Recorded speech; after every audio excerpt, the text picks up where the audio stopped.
Hello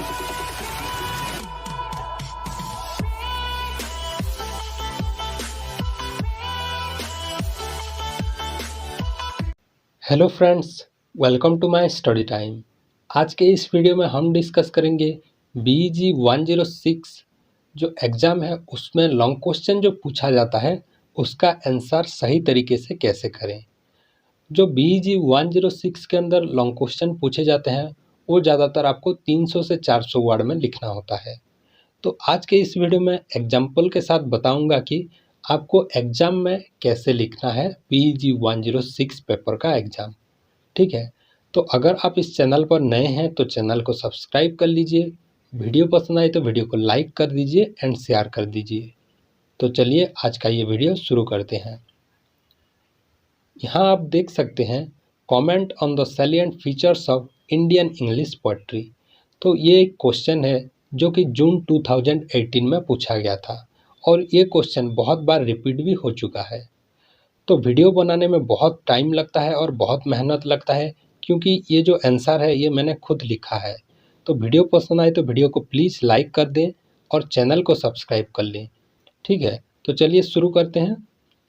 तो यहाँ पर मैं पहले आपको एक ओवरऑल आइडिया देता हूँ या फिर जो आंसर का स्ट्रक्चर है वो बता देता हूँ कि आंसर आपको कैसे लिखना है। तो यहाँ पर पूछा गया है salient features of Indian English poetry. तो पहले हमें लिखना पड़ेगा इंडियन इंग्लिश पोएट्री का जो शुरुआत कैसे शुरू हुआ था। जो सेकंड पॉइंट में हमें लिखना है इंडियन पोएट्री के कितने फेजेस हैं। यहाँ पर हमें 3 मेन फेज के बारे में डिस्कस करेंगे। उसके बाद थर्ड पॉइंट में हम लिखेंगे हर एक फेज के दौरान कितने पोएट्स थे, कौन कौन से पोएट्स थे और उनका राइटिंग स्टाइल क्या क्या था। फोर्थ पॉइंट में हम लिखेंगे कुछ एग्जाम्पल्स देंगे, जैसे कि हम यहाँ पर लिखेंगे कमला दास जी के बारे में, A.K. रामानुजन जी के बारे में। उसके साथ साथ फर्स्ट स्टैंजा में यहाँ पर आप देख सकते हैं Indian English poetry is nearly 200 years old. English began in India in 1830 during the rule of East India Company. तो फर्स्ट स्टैंजा में जैसे कि मैंने स्ट्रक्चर में बताया था इंग्लिश इंडिया में कैसे शुरू हुआ उसके बारे में लिखा गया है। तो इंग्लिश नियरली 200 ईयर्स पुराना है इंडिया में और ये ईस्ट इंडिया कंपनी की वजह से यहाँ पर शुरू हुआ था। तो उसके आगे लिखेंगे हम the first poet of English in India was Henry Louis Derozio, son of an Indo Portuguese father and English mother. तो यहाँ पर फर्स्ट इंडियन इंग्लिश पोएट जो थे हेनरी लुइस डेरोजियो, उनके बारे में लिखना पड़ेगा। ठीक है, क्योंकि वो फर्स्ट इंडियन इंग्लिश राइटर थे। उनका कंट्रीब्यूशन क्या रहा है उसके बारे में भी इस स्टैंजा में लिखेंगे।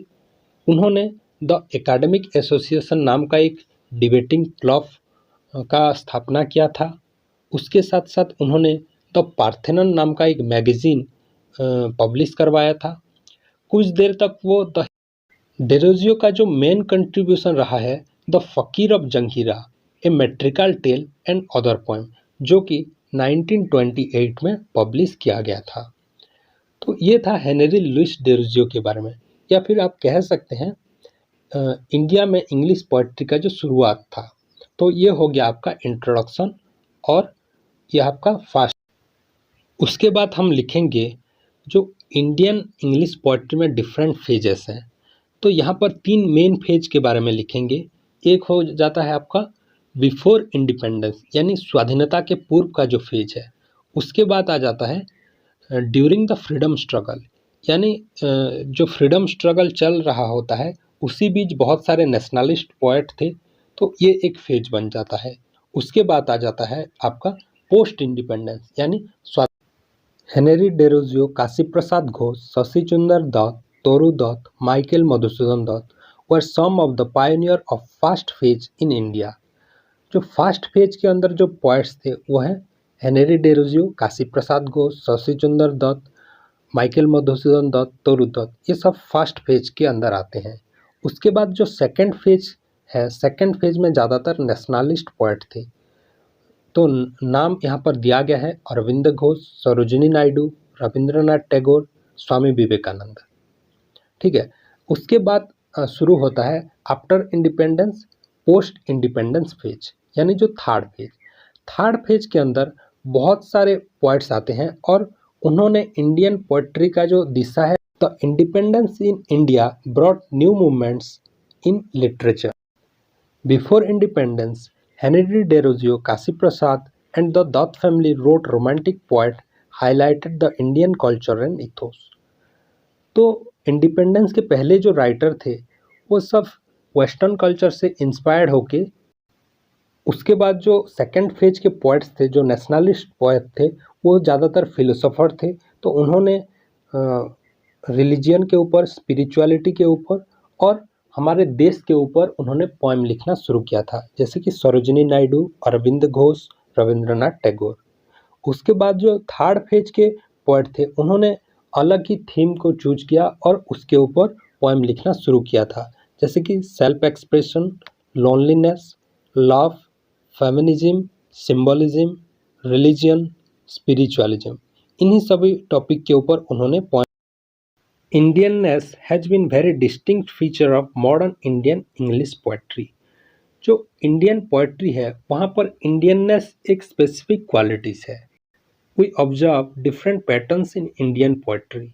सम poets have written on childhood memories, personal life, abroad life, village etcetera. The living contemporary situation, the modern poetry in English.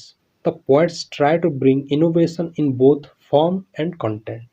तो हर फेज के दौरान जो पोइट्स थे वो कुछ नया लाने की कोशिश कर रहे थे, बोथ फॉर्म में एंड कंटेंट में, यानी जो पोएम का जो फॉर्म होता था उसके अंदर भी और उसका जो content. Post independence Indian English poetry has witnessed so many female voices. तो यहाँ पर हम लिखना स्टार्ट करेंगे जो 4 एग्जाम्पल। पहला कमला दास, उसके बाद ए.के. रामानुजन, उसके बाद निसिम इजिकियल एंड जो fourth Jayant Mahapatra.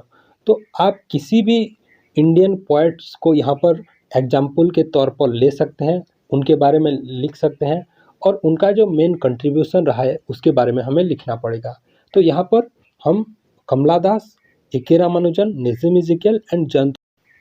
Kamala Das was the most outstanding among post-independence women poets. She has presented the pain and suffering of women and the reality of life. Her poetry is confessional, straight, based on love and a woman's desire. Some of the notable works by Kamala Das are Summer in Calcutta, The Descendants, The Old Playhouse, and Other Stories. When the first volume of her collected poems was published in 1984, it won her साहित्य Akademi award for 1985। तो इस paragraph में आपको देखने को मिलेगा कमला दास जी के बारे में, उनका राइटिंग स्टाइल के बारे में भी लिखा गया है, उसके साथ साथ उनका जो नोटेबल वर्क्स हैं यानी कि जो मेन पोएम कलेक्शन है उसके बारे में भी यहाँ पर लिखा गया है। आगे हम लिखेंगे ए.के. रामानुजन जी के बारे में। Some of the remarkable collection of A.K. Ramanujan are The Strider, The Interior Landscape, No Lotus in the Navel, Speaking of Shiva, etc. The poetry of A.K. Ramanujan draws his substance from his intense awareness of his social burden, his Hindu heritage. He tries to juxtapose ironically the ancient Hindu ethos, the जो third poet का example यहाँ पर लिया गया है वो है निसिम इजिकियल, क्योंकि निसिम इजिकियल एक मॉडर्न इंडियन इंग्लिश के बहुत बड़े। One of the best known English poet Jayanta Mahapatra needs no introduction. He has the distinction of being the first Indian English poet to receive the Sahitya Akademi award in 19। Jayanta Mahapatra's poetry is modernist both in sense of theme and use of imagery. His images are conventional and often thought-provoking. The tone of his poetry is almost colloquial and conversational, but the diction he uses are often difficult. Despite everything, his poetry is different from। तो यहाँ पर ये जो paragraph है यहाँ पर जयंत महापात्र जी का जो वर्क्स है उसके बारे में लिखा गया है, उसके साथ साथ यहाँ पर उनके जो राइटिंग क्वालिटी है उसके बारे में भी लिखा गया है। तो आखिर जो स्टैंजा है यहाँ पर हम इस आंसर का कंक्लूजन यहाँ पर लिखेंगे। तो यहाँ पर हमने देखा तो शुरुआत हमने कहाँ से किया था कि इंडियन इंग्लिश पोइट्री कैसे शुरू हुआ, उसके बाद इंडियन इंग्लिश पोइट्री में क्या क्या फेजेस हैं, उसके बाद हमने देखा हर एक फेज के अंदर बहुत सारे पोइट्स थे, तो उन सभी पोइट्स का जो मेन थीम क्या हो रहा था उसके बारे में डिस्कस किया। और उसके बाद हमने लिखा 4 मेन पोइट के बारे में, जिनके बारे में आपको सबसे ज़्यादा याद हो उनके बारे में भी आप लिख सकते हैं। यहाँ पर हमने लिखा था कमला दास जी के बारे में, ए के रामानुजन जी के बारे में,